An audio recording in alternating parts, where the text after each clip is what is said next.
Hello guys, कैसे हो। मैं सी अमिताभ मुखर्जी आपका वेलकम करता हूं मेरे YouTube channel guidance Sirapur the world of commerce में।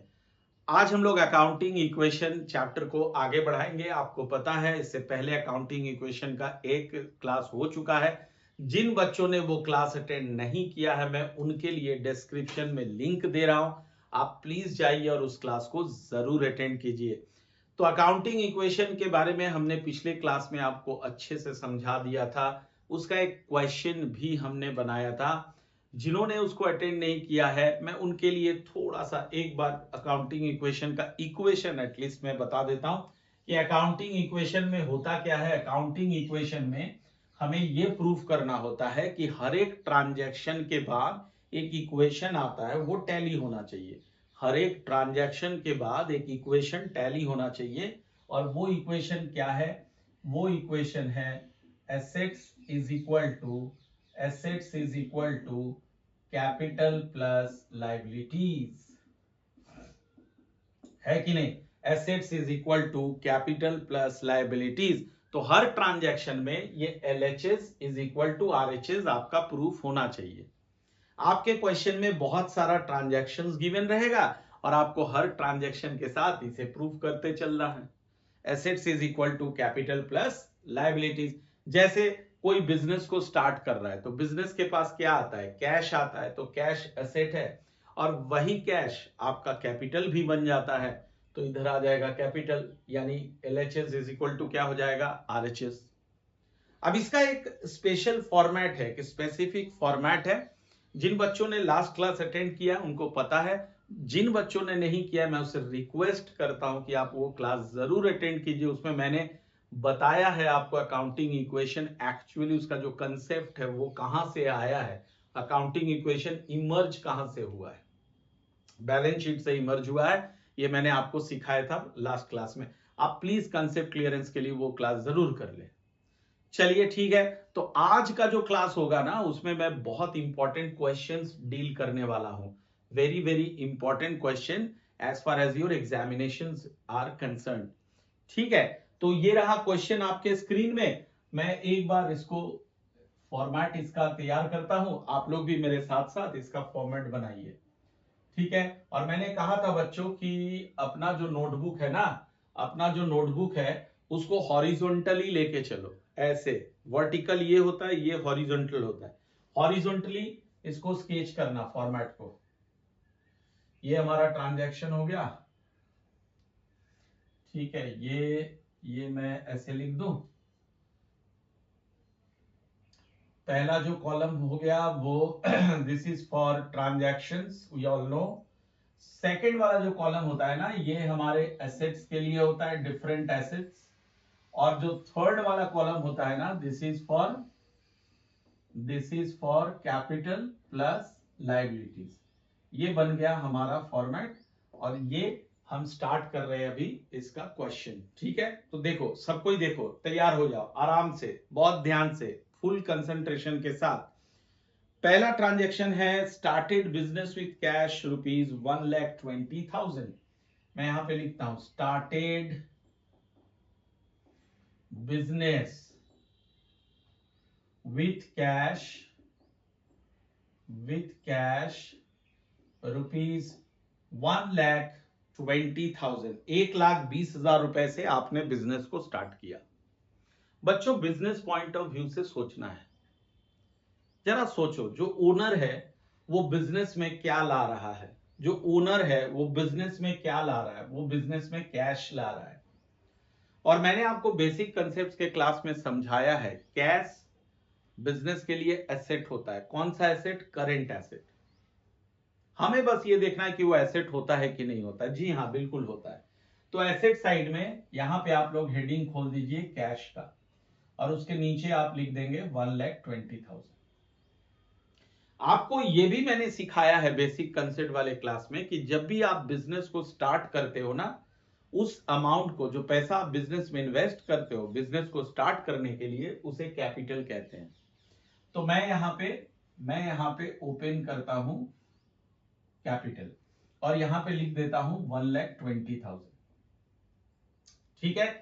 अब बाबू मैंने क्या बताया था? अब मुझे टोटल करना है। टोटल के लिए आप जब दो चीजों को, दो अमाउंट को ऐड करते हो तो आप क्या करते हो, एक अंडरलाइन करते हो। तो वही अंडरलाइन मैं यहां पे करने वाला हूं। तो ये कैश हमारा आ रहा है 1,20,000, कैपिटल हमारा आ रहा है 1,20,000 और ये आ गया हमारा न्यू इक्वेशन। तो LHS इज इक्वल टू हो गया RHS। आ रही है बात समझ में? हाँ सर, ये तो बहुत इजी है। यस, बिल्कुल इजी है। अब आता हूं सेकंड ट्रांजैक्शन। अपने क्वेश्चन में देखो सेकंड ट्रांजैक्शन क्या है। Purchase a typewriter for cash for 8,000 for office use. तो मैं इसको लिखता हूं, purchase a typewriter for cash, rupees क्या कहा है, रुपीस क्या कहा है, 8,000, 8,000 रुपए में इन्होंने एक टाइपराइटर खरीदा। बाबू टाइपराइटर, कंप्यूटर या कोई भी मशीनरी हो, वो एसेट होता है एक बिजनेस के लिए। ठीक है, तो बिजनेस में एक नया एसेट आ रहा है टाइपराइटर। मैं यहां पे उसका हेडिंग खोल देता हूं, टाइप राइटर, और उसके नीचे ये लिख देता हूं 8,000। अब मुझे एक चीज बताओ, 8,000 में आपने टाइपराइटर खरीदा तो बिजनेस से क्या चला गया? आपने जिससे खरीदा उसको गिन गिन करके 8,000 रुपया कैश दे दिया। तो इसका मतलब कैश यहां रिड्यूस हो गया, सब्ट्रैक्ट करना है कैश को। तो कैश को आप 8,000 से माइनस कर दीजिए। अब फिर दोनों तरफ आप टोटल कर लो। ठीक है, अब बच्चों ध्यान से सुनना जो मैं चीज कह रहा हूं। ये जो ट्रांजैक्शन है ये दो अकाउंट को इफेक्ट किया, एक टाइपराइटर और एक कैश को, और कैपिटल को उसने इफेक्ट नहीं किया। तो यहां पे आप एक जीरो डाल देंगे, यहां पे आपको एक जीरो डालना है। अब आप टोटल करेंगे तो कैश आपके पास देखिए 1,20,000 में से 8,000 माइनस कर दीजिए, 1,12,000 आ गया कैश, 8,000 आपका आ गया टाइपराइटर, और 1,20,000 ये आपके लिए हो गया कैपिटल। अब आप क्या करोगे, यहां पे एक न्यू इक्वेशन डाल दीजिए। होपफुली आपको इतना समझ आ गया। ये सर ये तो बहुत इजी है, तो कॉमन सेंस है। Accountancy is all about common sense. जिस बच्चे के पास कॉमन सेंस है ना, वो अकाउंट्स में बहुत स्ट्रांग है। जिसके पास नहीं है वो, उसका थोड़ा सा प्रॉब्लम तो जरूर होता है। कॉमन सेंस अप्लाई करो, डेली लाइफ से इसको जोड़ो, डेली लाइफ से जोड़ के पढ़ाई करो, देखो इजी हो जाएगा। थर्ड नंबर क्या कह रहा है, purchase goods for 50,000 for cash. तो मैं यहां पे लिखता हूं, purchased goods for cash rupees 50,000। हमने 50,000 रुपीज में गुड्स खरीदा। तो आपको मैंने लास्ट क्लास में बताया था कि जब भी आप गुड्स परचेज करते हो ना, whenever you will buy goods, that becomes the stock of your business. आपका स्टॉक को वो बढ़ाता है, and stock is always your asset. तो गुड्स जब भी हम खरीदेंगे, which asset is going to increase, and this is stock. तो स्टॉक के नीचे मैं यहां पे लिखता हूं 50,000। ठीक है, ये 50,000 आ गया। और आपने गुड्स खरीदा है, यहां स्पष्ट लिखा हुआ है कि आपने कैश में खरीदा। तो कैश में खरीद रहे हो तो तेरे बिजनेस से कैश जा रहा है, तेरे बिजनेस से कैश जा रहा है। तो यहां से आप माइनस कर दोगे 50,000। अब इसको मैं करता हूं टोटल। ठीक है, तो ये देखो, ये जो ट्रांजैक्शन था इससे टाइपराइटर में कोई फर्क नहीं पड़ा, तो मैं वहां पे एक जीरो बैठा देता हूं। कैपिटल में कोई फर्क नहीं पड़ा, तो मैं यहां पे एक जीरो बैठा देता हूं। अब इसको टोटल करता हूं, 1,12,000 में से 50,000 माइनस कर दो, 62,000 coming, 8,000 coming for typewriter, and 50,000 is for stock. और कैपिटल की बात करो तो कैपिटल आपका आ रहा है 1,20,000, है कि नहीं? अब दोनों तरफ टोटल करते जाओ बाबू। देखो इधर का टोटल कितना हो जाएगा, 62 प्लस 8, 70 प्लस 50, 1,20,000, और इधर भी आ रहा है 1,20,000। अब यहां पे आप कर लो न्यू इक्वेशन। बात आ रही है ना समझ में? हर एक फाइनल टर्म के बाद, फाइनल ट्रांजैक्शन सेटलमेंट के बाद यहां पे न्यू इक्वेशन लिखना जरूरी होता है। और दोनों तरफ टोटल करके भी देख लेना होता है कि LHS इक्वल टू RHS आ रहा है या नहीं आ रहा है। क्लियर है? चलो नेक्स्ट ट्रांजैक्शन देखते हैं, नंबर 4 में क्या कह रहा है। Purchase goods for 40,000 on credit. इस बार फिर से हम लोग गुड्स परचेज कर रहे हैं, लेकिन इस बार क्रेडिट में खरीद रहे हैं। परचेज गुड्स ऑन क्रेडिट ₹40,000, सही लिखा ना मैंने, 40,000 है, आप लोग क्वेश्चन में देखिए, यस 40,000। तो भैया जब भी गुड्स खरीदेंगे, मैं बार बार समझा रहा हूं, स्टॉक को बढ़ाना है, ये स्टॉक को मैंने बढ़ा दिया 40,000 से। देन आप क्रेडिट में खरीद रहे हो। क्रेडिट मतलब बेटा, क्रेडिट मतलब होता है उधार, उधार में खरीदना। अकाउंट्स में क्रेडिट मतलब उधार होता है, तो उधार मतलब होता है लायबिलिटी। जब भी आप बिजनेस के लिए उधार लेते हो, लायबिलिटी होता है। और यहाँ पे आप डाल दो क्रेडिटर, और जिस पर्सन से हम उधार लेते हैं उसे हम क्रेडिटर कहते हैं। ठीक है, तो क्रेडिटर में आप यहाँ पे लिख दो 40,000। इस ट्रांजैक्शन ने कैपिटल में कोई फर्क नहीं डाला, जीरो डाल देता हूं, इसमें भी कोई फर्क नहीं डाला, इसमें भी कोई फर्क नहीं डाला। अब इसको आप टोटल कर लो अच्छे से। तो अब आप देखो, कैश आपका आ रहा है 62,000, 8,000 आ रहा है टाइपराइटर का, 90,000 आ रहा है स्टॉक का, कैपिटल आपके पास हो गया 1,20,000, और 40,000 आ रहा है आपका क्रेडिटर। और यहां पे मैं कर देता हूं न्यू इक्वेशन। क्लियर है? अब हमारा काम क्या है, दोनों तरफ टोटल करके देख लेना कि इक्वल आ रहा है कि नहीं। इधर आ रहा है 1,60,000 और इधर भी अगर मैं करूं तो 1,60,000, यानी LHS इज इक्वल टू क्या हो जा रहा है, RHS। यही तो अकाउंटिंग इक्वेशन है कि हर ट्रांजैक्शन के बाद हमें ये प्रूव करना होता है कि LHS is equal to RHS। अब मैं नंबर 5 में आता हूं। नंबर 5 कह रहा है goods costing 60,000 sold for 80,000। Goods costing ₹60,000 sold at ₹80,000 on credit। लाजवाब ट्रांजैक्शन है। गुड्स हमने खरीद के रखा है, मेरा स्टॉक अभी 90,000 का है मेरे गोडाउन में, 90,000 का मेरे गोडाउन में स्टॉक है। मैं क्या कर रहा हूं, उसमें से 60,000 का गुड्स बेच रहा हूं, उसमें से 60,000 का गुड्स बेच रहा हूं। मेरे पास अभी स्टॉक 90,000 है, वहां से मैं 60,000 का गुड्स बेच रहा हूं, तो मैं 90 में से 60,000 माइनस कर रहा हूं। ठीक है, मेरा स्टॉक घट रहा है। ओके, मैं कितने में बेच रहा हूं, मैं इसको 80,000 में बेच रहा हूं।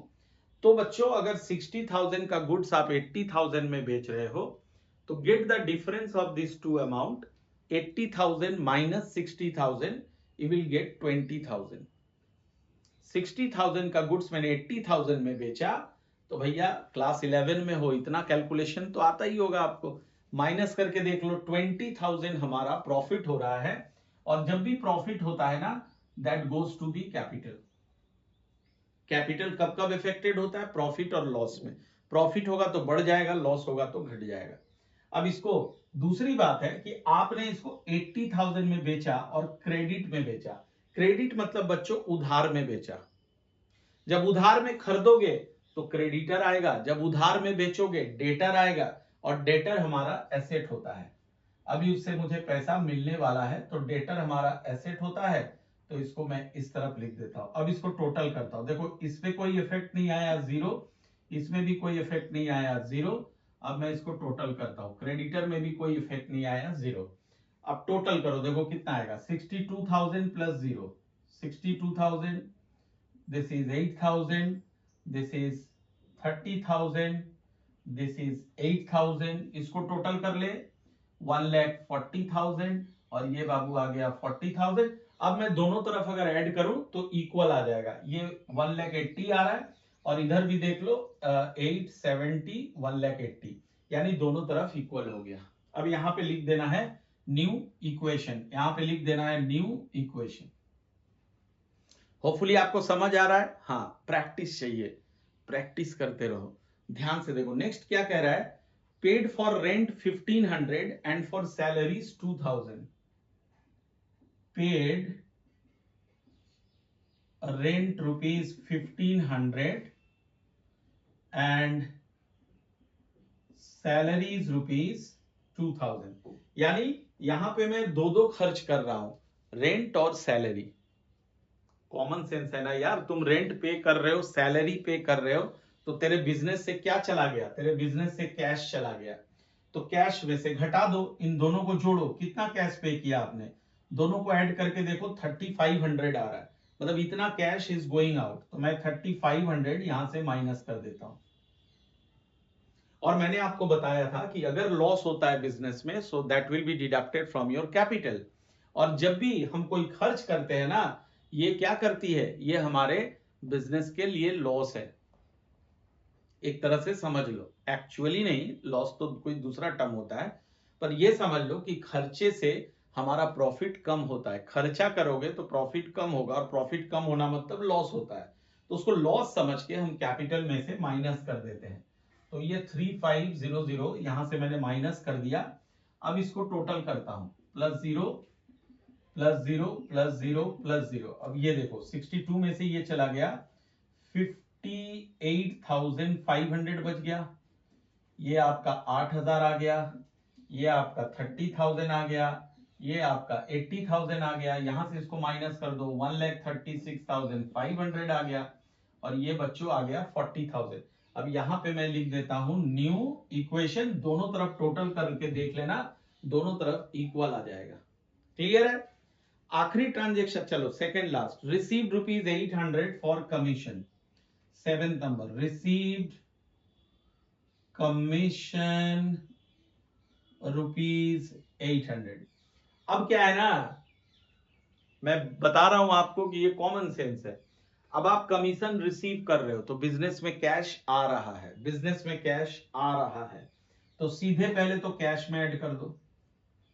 और कमीशन जो तुम रिसीव कर रहे हो ना, ये बिजनेस के लिए गेन होता है, this is a gain for the business. और गेन और प्रॉफिट जब भी होता है तो हम कैपिटल के साथ क्या करते हैं, ऐड कर देते हैं। तो आप यहाँ पे कैपिटल में इसको ऐड कर दो, ठीक है। अब इस ट्रांजेक्शन से ना इसमें कोई इफेक्ट नहीं आया, इसमें भी नहीं आया, इसमें भी नहीं आया, इसमें भी नहीं आया। अब इसको टोटल करते हैं, अब इसको टोटल कर लेते हैं, तो ये आ जाएगा 59,300। बच्चा इधर आ जाएगा 8,000, इधर क्या आ जाएगा 30,000, इधर आ गया 80,000, इसको जोड़ लो 137,300, और ये आ गया 40,000। यहां पे मैं लिख देता हूं न्यू इक्वेशन। आई बात समझ में? यस सर, बिल्कुल क्लियर है। आखिरी ट्रांजैक्शन पे बच्चों, आखिरी ट्रांजैक्शन में देख लो क्या लिखा है, withdrew for private use 5,000 in cash. तो मैं यहां पे लिखता हूं number 8, withdrew for personal use cash ₹5,000।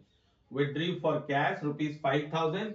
हजारों बार बता चुका हूं बेसिक कंसेप्ट वाले क्लासेस में, जब पर्सनल यूज के लिए ओनर कैश या गुड्स निकालता है तो उसको ड्राइंग्स कहते हैं। और ड्राइंग्स का फॉर्मूला अकाउंटिंग इक्वेशन में क्या सिखाया था, कैश घट रहा है, कैश निकाल रहा है तो कैश घट रहा है बिजनेस का, और कैपिटल घट रहा है। कैश और कैपिटल इन दोनों से माइनस करना है जब भी आपको मिलेगा ड्राइंग्स। तो कैश में से मैं 5,000 माइनस कर रहा हूं, और बाबू कैपिटल से भी मैं 5,000 माइनस कर रहा हूं, ठीक है।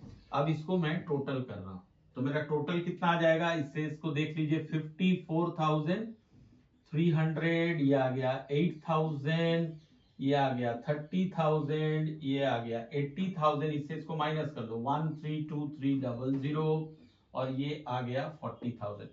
अब चूंकि ये आखिरी इक्वेशन था, तो बच्चों इसको क्या लिखना रहता है, final equation.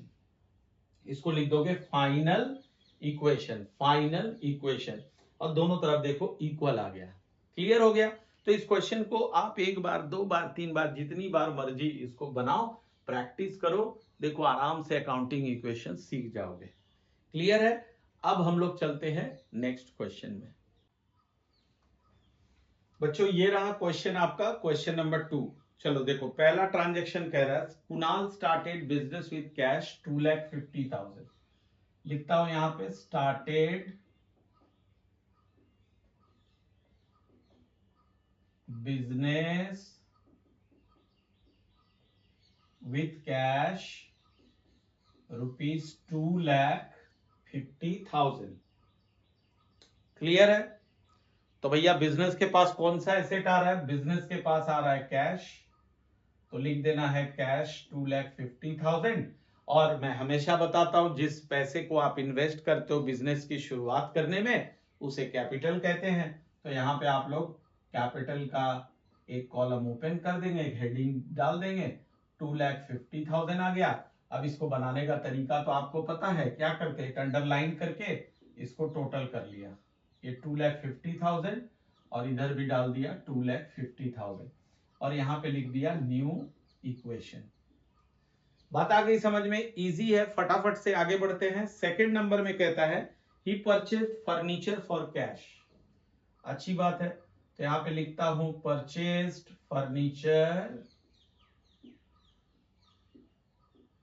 For cash rupees. For cash rupees कितना है? 35,000। 35,000 रुपया लगा आपको फर्नीचर खरीदने में। मेरे को बताओ बिजनेस में कौन सा एसेट आया? बिजनेस में आ गया फर्नीचर। तो यहाँ पे मैं डाल देता हूं फर्नीचर और उसके नीचे लिख देता हूं 35,000।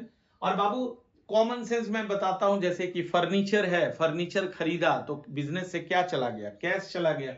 तो कैश में से माइनस कर दो, कैश में से माइनस कर दो 35,000। अब इसको टोटल करो, 2,50,000 में से 35,000 चला गया तो 2,15,000 बच गया, ये 35,000 रह गया और आपका कैपिटल हो गया 2,50,000। एंड फॉर योर सेफ्टी हमेशा LHS इक्वल टू RHS जोड़ लिया करो कि इक्वल हो रहा है कि नहीं। इधर जो देखो 2,50,000, इधर भी आ गया 2,50,000 और यहाँ पे कर देता हूं new equation. New equation, understood? Yes sir, absolutely clear. Next आता हूं, देखो फिर क्या कह रहा है। ही पेड कमीशन 2,000। तो यहां पे लिखता हूं पेड कमीशन रुपीज 2,000। अच्छी बात है, हमने कमीशन पे किया। तो मेरे को बताओ कमीशन पे करोगे तो पैसा क्या आएगा कि जाएगा? कैश चला जाएगा। तो कैश में से माइनस कर दो 2,000। और मैंने कहा था जब भी कोई एक्सपेंसेस होगा तो उसको लॉस ट्रीट करना है और कैपिटल में से माइनस कर देना है। देखो कितना आसान है, अब तो आपको आसान लग रहा होगा। Yes sir. सो 2,13,000 प्लस ये आ गया 35,000 और ये कर लो 2,48,000। अब दोनों तरफ टोटल कर लो, देखो इक्वल आ जाएगा। तो इसको न्यू इक्वेशन मान लेना है। अब नंबर 4 में आ जाओ। नंबर 4 कहता है he purchased goods on credit 40,000।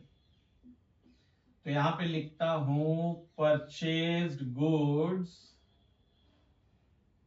on credit rupees 40,000। 40,000 है, 40,000 यस भैया, बहुत इजी है यार, हमेशा समझा रहा हूं। गुड्स खरीदेंगे तो कौन सा एसेट बढ़ेगा? हमारा स्टॉक बढ़ जाएगा। स्टॉक के अंदर लिख देंगे 40,000 और यहां पे कह रहा है कि आपने इसको क्रेडिट में खरीदा है।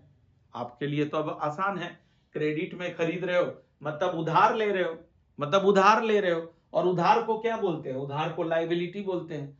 तो इस जगह मैं लिख देता हूं क्रेडिटर, यहां पे लिख देता हूं क्रेडिटर और उसके नीचे यहां पे लिख देता हूं 40,000।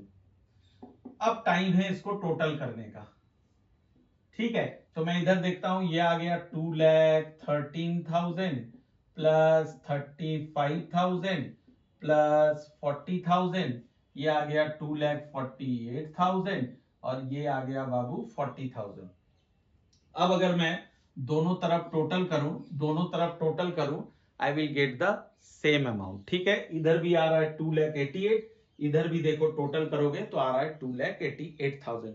आसान है? यस सर, बिल्कुल। आखिर में कह रहा है he sold goods। अब गुड्स खरीदे हैं तो बेचना है। he sold goods costing rupees 20,000 at rupees 26,000। हमने 20,000 का गुड्स 26,000 में बेच दिया, ठीक है? तो भैया जब हम गुड्स खरीदते हैं तो स्टॉक बढ़ता है। लेकिन उसी गुड्स को जब बेचोगे तो स्टॉक घटेगा, ठीक है। और जिस अमाउंट के आगे कॉस्टिंग लिखा है उसको माइनस करते हैं, तो यहां से 20,000 माइनस कर दो। कितने में बेचा? हमने उसको बेचा है 26,000 में, तो हमें 6,000 का प्रॉफिट हो गया। 26,000 माइनस 20,000 करोगे तो 6,000 आएगा, तो 6,000 का प्रॉफिट हो गया, जिसको मैं यहां पे ऐड कर देता हूं। अरे भाई, अब तुम गुड्स बेच रहे हो तो कस्टमर तुम्हें पैसा देगा कि नहीं देगा? हाँ सर देगा। कितना पैसा देगा? कितने में बेचा आपने? 26,000 में बेचा, तो 26,000 को इसके साथ ऐड कर दीजिए। अब इसको टोटल करना है। अब इसको टोटल करते हैं, तो ये आ गया 2,39,000, ये आ गया 35,000, ये आ गया 20,000। अब इसको टोटल कर लो 2,54,000। अब इधर कर लो 40,000। अब दोनों तरफ अगर मैं टोटल करूं, और चूंकि आखिरी इक्वेशन था, तो बच्चों यहां पे लिख देना है फाइनल इक्वेशन। होपफुली आपको ये क्वेश्चन समझ आ गया। बाबू मैं रिक्वेस्ट करता हूं कि आप इन दोनों क्वेश्चंस को बहुत बहुत अच्छे से बनाइए। अकाउंटिंग इक्वेशन का कॉन्सेप्ट बिल्कुल क्लियर हो जाएगा, घबराइए नहीं। मैं और भी कई सारे क्वेश्चंस यहाँ पे डील करूंगा, डोंट वरी। बस आप हमारे साथ रहिए, स्टे ट्यून्ड। अगले क्लास में और भी कुछ इंपॉर्टेंट क्वेश्चंस हम लोग अकाउंटिंग इक्वेशन का सॉल्व करेंगे। बच्चों तब तक के लिए अलविदा, गुड बाय, मिलते हैं अगले क्लास में। जय हिंद, जय भारत।